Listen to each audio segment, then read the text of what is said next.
Christmas in Bedford Falls by John Theo Jr.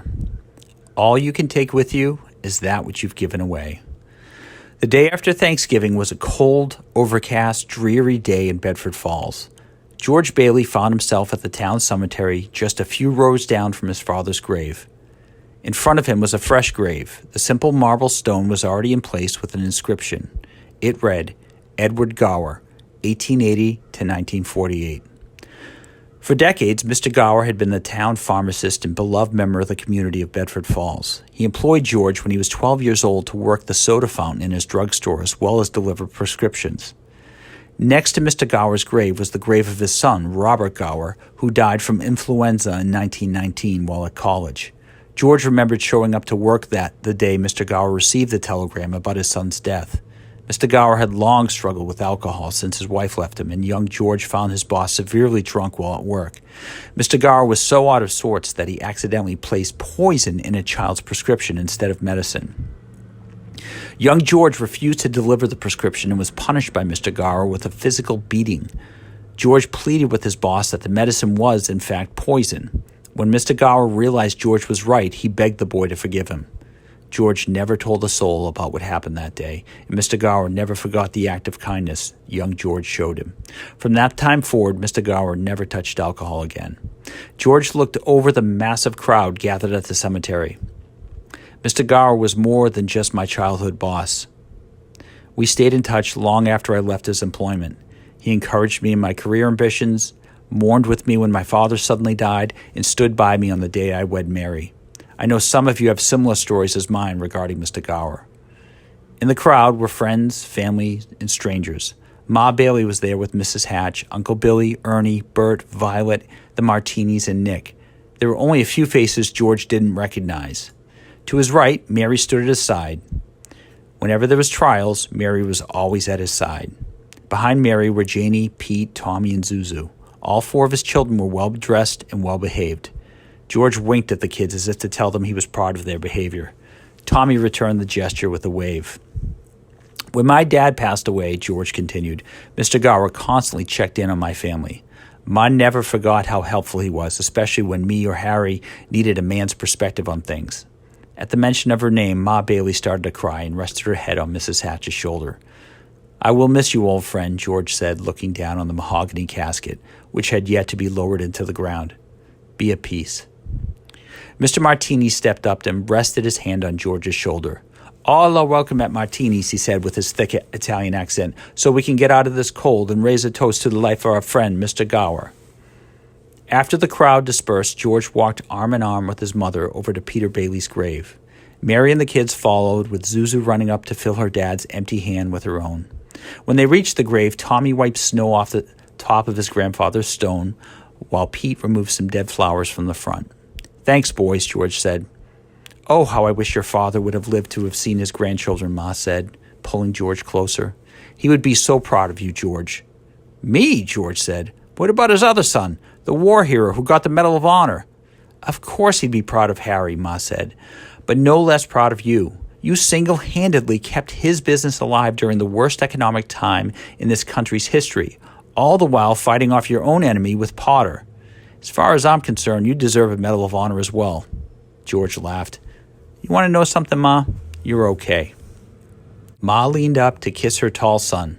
She picked up Zuzu and motioned for the other three kids. Come along, children. Mary took up the spot next to George, previously held by Ma. Come on, let's get out of this cold. George took one last look at his father's grave before turning to scan the gray, leafless cemetery. In the distance, a tall, stoic man dressed in a dark suit with no overcoat pushed an elderly man in a wheelchair towards an older section of the cemetery. The man in the wheelchair was dressed in a dark suit and wore a fancy hat with a blanket draped over his lap. He had an unfriendly, angry look George would recognize anywhere. It was Mr. Potter.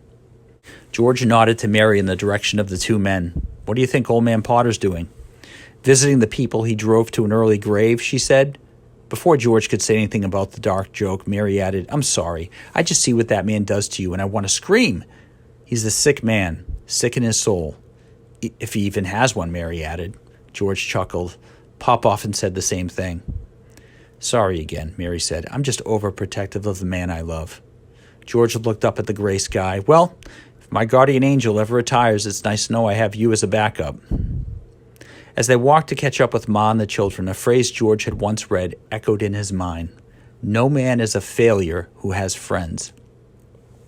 Looking back at Mr. Potter, George realized that, by that standard, the old man was an utter failure. As George got into his old dented 1919 Dodge Brothers car, something started to gnaw at him. The contempt, anger, frustration he long associated with Mr. Potter eased up. In its place, a new emotion took form, one George had never associated with the old man. Pity. At Martini's, George shook hands with many of his friends. More than one of them mentioned the upcoming election for mayor of Bedford Falls. The current mayor, Kyle Wainwright, was a distant cousin to George's childhood friend, Sam Wainwright. Sam had his faults, but always ran his businesses honestly. Kyle, on the other hand, was as dirty as a pig in mud, with rumors that he was also on the payroll of Mr. Potter. Ernie and Mr. Martini had cornered George this time. George, you were made for something big, Mr. Martini said. Something important, Ernie added. Like mayor, George said. Yes, they both said. You're stuck in that shabby office day in and day out, Ernie said, when everyone knows you were a born leader. The job of mayor is no place for any man who doesn't want to crawl to Potter. That's why we need a man with, Mr. Martini searched for the word, morals. Thank you both for thinking so highly of me, George said, but I'll tell you what I've told Eustace, Billy, Bert, and all the others. I'm perfectly happy at the Bailey Building and Loan. I thought you had all these dreams and aspirations when you were younger. I did, George said, but I was wrong. I have a wonderful life at the Building and Loan that offers me time with my family and enough money to pay the bills. What else could a man want? You are testardo, Mr. Martini said. What was that? George said, turning his head so his good ear faced his friend. That's Italian for stubborn, Mr. Martini said, motioning for Ernie to help him. Come along, let's leave Testardo alone. Mary came over and picked up her husband's hand. It was nice to see how many people showed up today. It was a great tribute for Mr. Gower, George said. They're here as much for you as they are for him. I don't know about that, George said, embarrassed. I'm going to take the children home. Will you be along shortly? I'll catch a ride home with Ernie. Don't be late, she said, slowly letting go of his hand. Mrs. Bailey, you worry too much. After Mary and the children left Martini's, Violet appeared beside George. She was the only woman who had on a pale dress at the funeral and wore an expensive floral perfume that only Gower Drugs sold. George wondered where she would purchase the perfume now that the drugstore was closed. Maybe the Emporium? Hi, George. That was a nice funeral today. Hi, Violet. Did you know some of the best memories of my childhood were in Mr. Gower's drugstore? Really? Mr. Gower was like a dad to a lot of the children in town who didn't have one. George knew Violet was raised by her mom after her dad died of cancer and had no siblings. That's a nice memory, Violet. Gower's was always filled with laughing children gathered around that soda fountain. Violet turned away as if she were ashamed. I never liked school, and I didn't have many friends, and liked going there to see Mr. Gower, and... She paused before adding, and you. There was an awkward silence. Well, Ma always said that pretty girls sometimes had a harder time finding female friends. Thank you, George, Violet said. You always knew what to say to make me feel special. Violet moved a bit closer, and George instinctively shuffled a bit farther away to offset the uncomfortable, closed space. Violet seemed to pick up on George's uneasiness and dropped her head. You have a nice family, George. I'm happy for your success. I don't know about monetary success, George laughed. Every month I'm shocked when the Bailey Building and Loan makes its bills. Well, as far as I'm concerned, Violet said, you're the richest man in the world. You have a wife who adores you and 4 wonderful children, and are probably the most respected man in all of Bedford Falls. George didn't know what to say with all the humbling list of compliments from Violet. She took out a handkerchief and wiped her eyes. There was both beauty and sadness about Violet that George never understood. Violet started to cry. Maybe the funeral brought back memories of her childhood. He didn't know. George looked around the room and made eye contact with Bert, who seemed to pick up on George's awkward situation and approached the two. Violet, Bert said, why don't you let me and the wife take you home? Violet looked up at George, her beautiful eyes glistening with more tears about to fall. She was a stunning woman, but couldn't seem to get her act together. She had dated many of the top bachelors in Bedford Falls, but never married. To George, it was as if she were waiting for someone else to come around the corner, but that person never came or didn't exist. Ernie came over to join them. George, I'm heading out to start my shift. Still need a ride? Yeah, I'll be right there. He turned to Bert and Violet. I got this, George, Bert said. Bye, Violet, George said. It's always good to see you. You too, George. On his way out, Mr. Martini and Nick both tried to talk to George about running for mayor again, but George pointed to his bad ear, claiming he couldn't hear them as he rushed out the door. Cab is over here, Ernie said. Think we may get our first snowfall tonight? Maybe so, George said. On the drive home, Ernie passed through town. Outside the bank, Mr. Potter was being helped into the back seat of his shiny black Chrysler Windsor by his assistant, or bodyguard, depending on who you asked. Ernie, you remember when we were kids seeing old man Potter in that horse and carriage driving through town? Ernie laughed. That miser may be the richest man in town, but he was the last to give up a horse and buggy. He's a strange man, George said as they passed by. Say, Ernie, do you know if he has any friends? Ernie turned to give George a confused look. Who'd want to be that man's friend? You couldn't pay me enough. Ernie slowed down in front of George's house. Here we are, George, 320 Sycamore. George was home just in time for dinner. Afterwards, the kids took baths upstairs while George and Mary sat in front of the large fireplace in the living room with cups of coffee. Once, a long time ago, they roasted a chicken in that same fireplace on their honeymoon, while Bert and Ernie serenaded them from outside. It was raining that night, and the house was on the verge of falling down. Over the next few years, Mary had brought the house back to its former glory and made it into a wonderful home. Mary put her china cup down and reached for her husband's hand. What are you thinking about? Running for mayor? Just thinking of Mr. Potter at the cemetery. I can't get the image of that man out of my mind. What image? Well, for the first time in my life, I feel bad for the old man. He's nearing the twilight of his life, and he's alone and hated. Only you would think of someone like Mr. Potter with sympathy, Mary said. Did I ever tell you that I love you? What was that? George said, pretending he couldn't hear when he actually did. I said I love you, Mary shouted. And that's your good ear you're pointing to. Love you too, Mrs. Bailey. All weekend, the image of Mr. Potter was stuck in George's mind. Every Sunday, George drove the family through Main Street on the way to church and could see all the storefronts closed. However, in the back of the bank, there was always a light on. Potter was the only man George knew who worked 7 days a week. That Sunday morning in church, the pastor talked about loving your enemies and blessing those who curse you. It was as if the message was meant specifically for George. On Monday, George showed up at the bank. After making a deposit, he knocked on the office door, stenciled with the words Henry F. Potter, President. In his right hand was a small box of cookies that Mary had made. No one answered the door, so George let himself in. Mr. Potter was on the phone, dressed in his same dark suit and tie he always wore. Behind him, his tall assistant stood in a matching suit. Potter hung up the phone without saying goodbye. He gave George a twisted grin. What are you doing here, George? Well, with Uncle Billy's failing memory, I handle all the building and loan deposits now. Well, the bank tellers are out front, Potter barked. I just thought I'd bring over some homemade cookies for the holidays. George placed the small box down on the ornate, dark wood desk. Potter's tall assistant, whom George had never heard speak, reached over to open the box. Potter's hand shot up and smacked his assistant's hand away. What do you want, George? Just to say hello? Well, hello and goodbye. George reclined in the seat opposite Mr. Potter as if he were asked to stay. Once, a few years ago, Mr. Potter had offered George a fancy cigar and a fancy job when he was in that same seat. It was the temptation of a lifetime, but George had made the right decision to decline the offer. The two men now locked gazes, with Potter breaking the silence. What are you so happy about? Oh, the joy of the Lord, I guess. Hogwash! I saw you at the cemetery the other day, and what's your point? Mr. Potter said. Contrary to popular belief, I wasn't a spawn from hell. I had a family once, too. George laughed. This was the closest Mr. Potter had ever come to cracking a joke. I realized something after I saw you. Gee, George, I can't wait to hear of your intellectual epiphany. You have no friends. Most people hate me, and I don't like them either, Mr. Potter said, his voice escalating. Now, what do you want? Well, I come here not asking for a thing, only to offer you cookies and to let you know I've made a decision. And that is? To be your friend.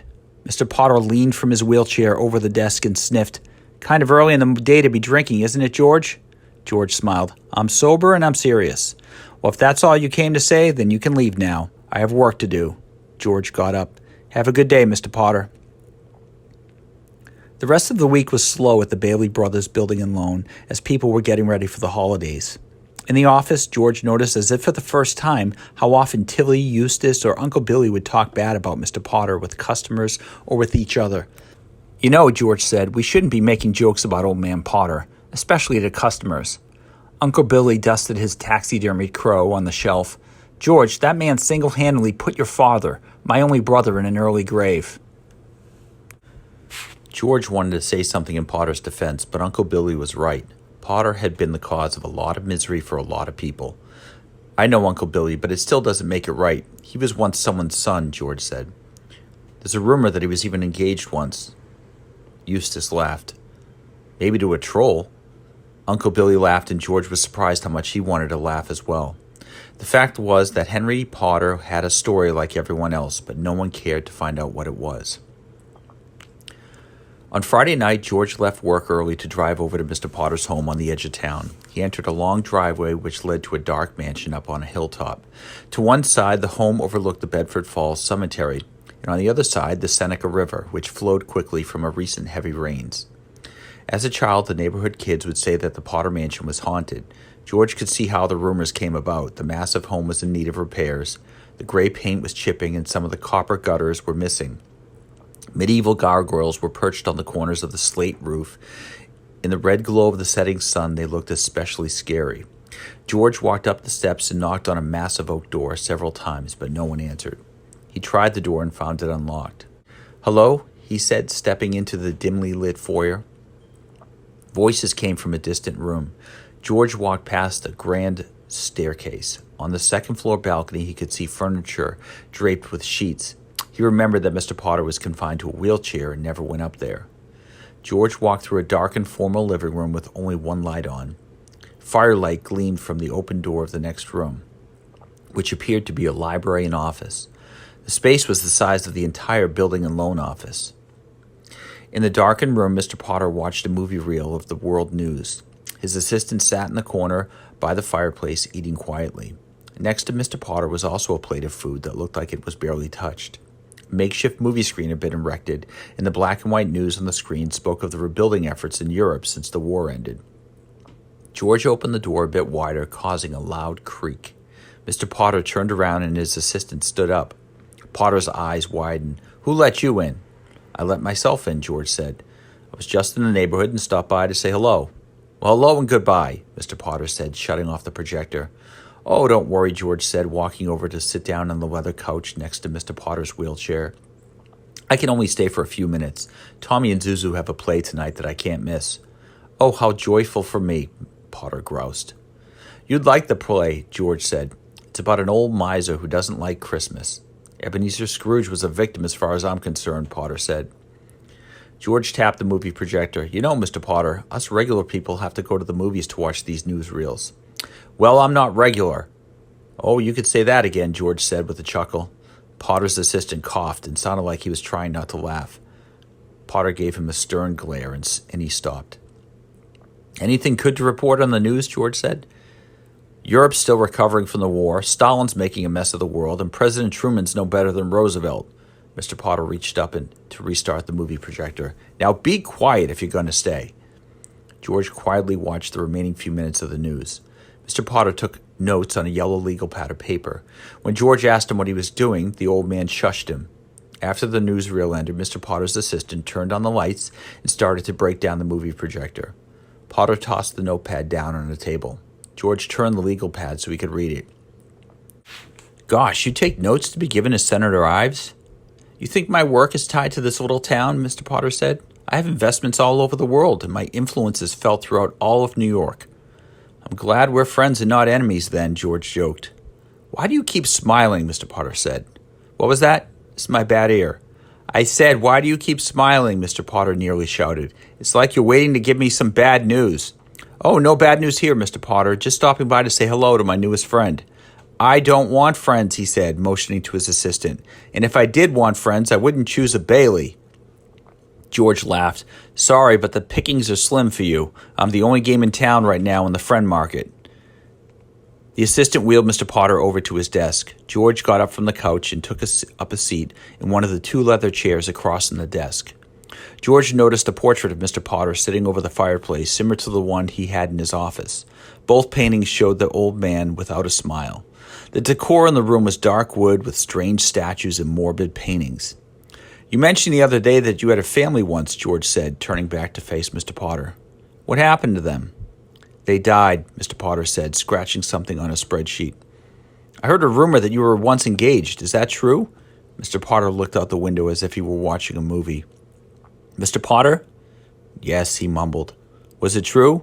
"Yes," he mumbled again. "What happened?" "She died," he said, going back to his desk work. "Just like everyone dies." "What was her name?" "Doesn't matter now." "What do you think happens when you die, Mr. Potter?" "You go in the ground," he said. "You're wrong." "Hogwash."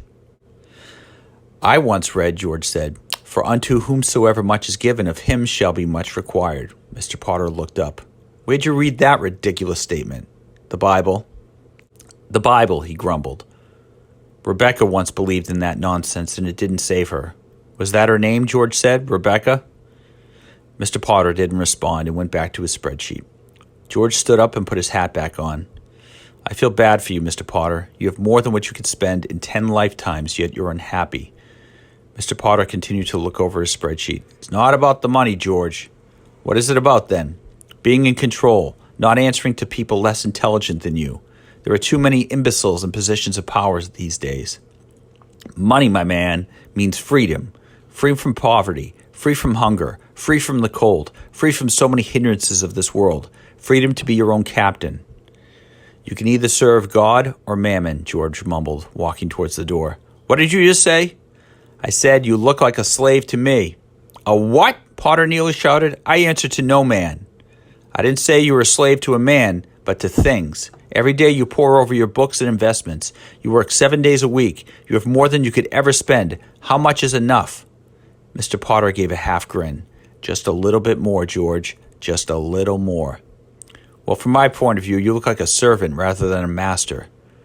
"I just buried my good friend Mr. Gower, and the church could barely hold all the people who showed up for his funeral. That man led a rich life. He left a legacy. What will you leave, Mr. Potter?" "Oh, that reminds me," Mr. Potter said. "I'm raising the rent on the new tenant moving into the Gower drugstore. Thank you for reminding me, George." George shook his head. Mr. Potter seemed deaf to reason. "Good night, Ebenezer. I'll see you soon." George came home in time to get a quick dinner. Mary had a plate ready for him. "Sorry I wasn't here to have dinner with you. I stopped by Old Man Potter's for a chat." "You're sure you want to be friends with that man?" "Not really, but I somehow feel called to. Something about seeing him at the cemetery struck me. He's a lonely man. A lonely and mean man. I won't argue that." "Whatever you think is best," Mary said. "Harry called to say that he and Ruth will be here for Christmas with the baby. Oh, Mom will be over the moon." After the play, George carried Zuzu up the stairs, motioning for Pete, Tom, and Janie to follow. George took the first step and had to steady himself due to Zuzu's size. Her baby girl was getting so big. He reached out and grasped the knob on the end of the banister rail. It popped off like it had done so many times before. George smiled and put the knob back in its spot. Mary had often wanted to fix it, but George liked it the way it was. It was a reminder of how far the house had come. The home, like most people, had parts that were still broken. After reading Zuzu and Janie a book, George went into the boys' room. Pete was reading a Roy Rogers comic, and Tommy was already tucked in his bed and half asleep. "Lights out, Petey." "Can I just finish this page?" "Go ahead," George said, turning to kiss Tommy's forehead. His youngest son opened his eyes and smiled. "I can't sleep." "I can see that," George said. "What's on your mind?" "I was just thinking that I want to be just like you when I grow up." "Really?" George said. "Don't you want to build things and travel the world?" Tommy shook his head back and forth. "I like it here." "In this little town?" "It's home, Daddy. It's where you and Mommy are." "You have a long time to think about it. Now get some sleep." Outside the bedroom, George smiled at the wisdom his youngest son had shown. What had taken George decades to realize about work, Tommy already knew. It wasn't about traveling, becoming famous, or becoming rich. It was about being with your loved ones. It didn't matter where that place was. The first few weeks of December were cold but sunny. Still, no snow had fallen on Bedford Falls. The downtown was a bustle with people buying Christmas presents at places like the Emporium and Anderson's. Martini's was busy, as was the movie house, which played a Clark Gable picture. George stopped by the bank at least once or twice a week and talked with Mr. Potter for a few minutes before he was usually asked to leave by the old man. Each time, he noticed, Mr. Potter let him stay a few extra minutes before saying how busy he was. It seemed to George that he was chipping away at the icy exterior of Mr. Potter. Still, he wondered, was there a beating heart underneath? The Saturday before Christmas was the Bedford Falls annual Christmas parade. The town retailers and local radio station put on the festival, as well as the 2 local churches. George opened the building in loan-up so Mary and the kids could watch the parade from the warm office. The Martinis also came by, as did Uncle Billy, Eustace, Tilly, Ma, and Mrs. Hatch. George made sure everyone had a seat while Mary made hot cocoa for the children. After the parade started, George held up his pipe to Mary to let her know that he was stepping out for a minute to get some tobacco. The moment he was outside, he remembered that Gower's drugstore was closed. He would have to go get his pipe tobacco elsewhere. Across the street, the lights were on in the bank. George weaved in between parade floats and made his way over to the bank. Inside, the janitor mopped the empty building. George walked along the edge of the main space to avoid stepping on the wet floor. "Hi, Greg. I'm going to just say hi to Mr. Potter." "No problem, Mr. Bailey." George made his way over to Mr. Potter's office door and opened it with a knock. Mr. Potter was dressed in his dark suit, sitting at his desk, as George knew he would be. His tall assistant quietly watched the parade go by outside through the large paned window. "Mr. Potter, you should see the parade." George took up a spot next to the assistant at the window. "Will you look at that float, Mr. Potter? Probably cost them a lot of money for all those decorations." "A waste of money, if you ask me," Mr. Potter said, not moving from his desk. George walked over from the window behind Mr. Potter and pulled the wheelchair out from the desk. "Come look, just for a minute." "What are you doing, sir?" Mr. Potter shouted. George had never heard the man yell like that. "Put me back." "Just stop and take a look, will you?" George said, bringing the man up to the window. "The only thing we're missing is the dusting of snow." "Put me back and leave this instant," Mr. Potter said. He sounded as if he were beyond upset, almost as if he were about to cry. "Okay, Mr. Potter," George said, wheeling him back to the desk. "I apologize. Christmas comes once a year, and I wanted you to see how the town came out to celebrate." Mr. Potter adjusted his chair closer to the desk. "I don't care about the town, these people, or you for that matter. Now, good day to you." George looked over at the assistant, who shrugged his shoulders. "Sorry, Mr. Potter. Good day, sir." On Christmas Eve, the Baileys went to church. Pete, Janie, Tommy, and Zuzu participated in a nativity play. Old Christmas hymns were sung, and a reading from the Gospel of Luke was read. After church, George drove everyone home, and they finished decorating the Christmas tree with tinsel and ornaments the children made. The phone rang after the children were in bed. "Hello, Bailey residence," George said. George arrived at the Bedford Falls Hospital a half an hour later. It was a modest hospital, clean and able to handle most issues. Mr. Potter was in a private room with his assistant sitting outside. George handed the assistant a thermos of soup Mary had made. "Here you go. Merry Christmas." The tall man stood up with a shocked look, as if no one had ever done something nice for him before. Thank you," he said. George realized for the first time why the man had never spoke. He was ashamed of his stammer. "You're welcome," George said. "What's your name, by the way?" "But Boris," the man said. "Nice to finally meet you, Boris. Is Mr. Potter awake?" Boris nodded and opened the door for George. Inside the spacious room, George found Mr. Potter dressed in linen pajamas, sitting up in a hospital bed. It was the first time he had ever seen the man dressed in anything but a dark suit. Mr. Potter read from a newspaper with a stack of other newspapers beside him. "Boris seems like a nice enough fella," George said. Mr. Potter didn't look up from his reading. "I told that simpleton not to let anyone in." "You're fortunate to have him," George said. "Not many people would put up with you. The only thing he's good for is wheeling me around and blocking angry people who want to hurt me after I foreclose on their homes." Mr. Potter put the newspaper down. "Now, why do you keep bothering me?" "I heard you were in the hospital and wanted to check in on you. What did the doctor say?" "It was a mild heart attack." "You're going to live, right?" "We're all dying, George. Now, if you'll excuse me, I have work to do." "What do you mean you have work to do? It's Christmas Eve, Mr. Potter, and besides, it's not like you have other guests." Mr. Potter threw down the newspaper. "What are you, my guardian angel?" Maybe so. "Well, I don't need guardian angels, and I sure enough don't need friends. Doesn't it bother you that you have no friends?" "Do you really want to be my friend, George?" "Yes." Well, I'd like you to know, Potter growled, that as your friend, I'd like nothing more than to wipe that smirk off your face. How can you possibly be happy in that business of nickels and dimes? George looked out the window. The stars sparkled in the clear night sky.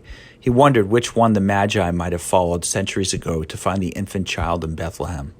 I like my job. A few years ago, I offered you the opportunity of a lifetime and you turned me down. You still think you made the right choice? I know I did. Hogwash, Mr. Potter said. You'll leave your kids nothing. They'll have nice memories of their family together. That won't put food on the table after you're gone, and if you still have that piddly life insurance policy, that won't take care of them for long either. What you're saying may be true, but that doesn't mean you're right. Why must you speak in riddles, Mr. Potter said. Of course I'm right. Besides, I know why you've been trying to be my friend. George turned from the window. Oh, why's that?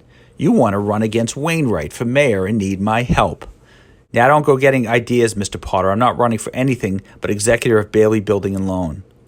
Hogwash. I actually believed you for a moment. No one has ever wanted to be my friend. I'm not running for mayor, George repeated, and I do want to be your friend. You think I'd leave my family on Christmas Eve to come visit someone I didn't care about?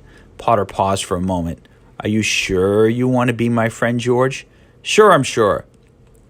George was shocked when he saw Mr. Potter smile. He didn't think the man's lips were capable of turning that far upward, but they did. Well, my friend, what if I told you that mix-up at the bank a few years ago that almost put you out of business could have been avoided? George turned his good ear to Mr. Potter. How's that? I found your $8,000, George, and I never told you. George waited for the punchline to the cruel joke, but it never came. Are you making a joke? I'm serious, friend. George suddenly felt like he was going to be sick. After a few deep breaths, he looked up to see Mr. Potter still smiling. Do you know how tortured I was from that, Mr. Potter?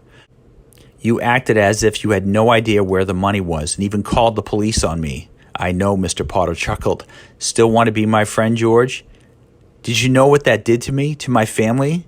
Still want to be my friend, George? How could you be so cruel? It's a cruel world, George. Still want to be my friend? As George walked towards the door, Potter called after him. This is the real world we live in, friend. Outside the hospital, George was filled with rage. He wanted so much to go back into the room and strike Mr. Potter. Long moments passed and the strength seemed to leave him. It was like he could barely walk now. All the emotions from the first half of that night a few years ago came rushing back to him. Helplessness, anger, frustration. With barely the strength to move, George shuffled over to a bench where he sat down. In the distance, a man dressed in a thick wool coat rang a bell. It was a charitable organization looking for donations. George was reminded of what Clarence had said about bells. Every time a bell rings, an angel gets his wings. The second part of that night came back to George and seemed to wash away the memories of the first part. From meeting Clarence to the gift of seeing the world without him in it and the second chance to live again. What should I do, Clarence? George said, but no one answered. George looked skywards and finally realized that snow had started to fall. It was beautiful the way it shifted in the wind and drifted down and covered him. What should I do, God? Suddenly a peace came over George. He was reminded that the missing money was long since over. It didn't matter now. Money did not matter. What mattered was how he would respond to Mr. Potter. 15 minutes later, George wandered past Boris back into the hospital room with his head covered in snow. Mr. Potter wasn't looking at spreadsheets, documents, or newspapers this time. He simply stared out the window at the falling snow. What did you decide to do, George? He said without turning from the window. Are you going to call the police? In front of George wasn't a wealthy banker, but a broken old man in a hospital bed, a man with no friends, family, or hope. I decided I'm going to forgive you. Mr. Potter turned from the window. What? Here I am telling you that I took that $8,000. You could sue me, have me arrested, and any number of other legal actions. You've waited your entire life to strike out at me. Here's your chance, George. You're wrong. I never wanted to hurt you. That's how you see the world, not me. You're weak like your father. Someday you'll learn that compassion is a sign of strength, not weakness. Hogwash, Mr. Potter said, but not with the same conviction he usually did. I was once given a great gift, George said, approaching the hospital bed, and a second chance. I'm passing that same grace along to you. With every word George spoke, the peace that had defeated the anger within him was transforming yet again. This time, into joy. I forgive you, Mr. Potter. How could you forgive me? Mr. Potter turned away and used the bedsheet to wipe his eyes. I'm a horrific man, George. I've done unspeakable things to people to gain wealth. I've all but secured my eternal destination. It's not too late, George said. I want you to live again, Mr. Potter. George rested his hand on top of Mr. Potter's frail hand. Do you want to live again, Henry? Tears rolled down Mr. Potter's cheeks. I do want to live again. Henry Potter grasped George's hand like an infant holding on to a parent. The old man shut his eyes tight as if that could stop the tears. Forgive me, George. I do. God, forgive me for all that I've done. He does, George said. The entire Bailey family celebrated Christmas of 1948 in the hospital with Mr. Potter and Boris. 1949 started off on a good note in Bedford Falls. Henry Potter gave all the money back to George along with interest. George spent the next week trying to hand out portions of the money out to those who helped him on that Christmas Eve when he was in trouble. There was Annie, the Martinis, Bert, Ernie, and so many others in Bedford Falls. He never told them the truth of what happened, only that he inherited some money and wanted to pay everyone back. Ironically, everyone refused the money, and George ended up donating it to the 2 churches in town. In the coming weeks and months, George partnered with his new friend to set up a company dedicated to helping those in need. Henry moved into a modest home in Bailey Park, and the Potter mansion had new life breathed into it as an orphanage. Mr. Potter's new focus and work seemed to improve his health as well as his energy and enthusiasm.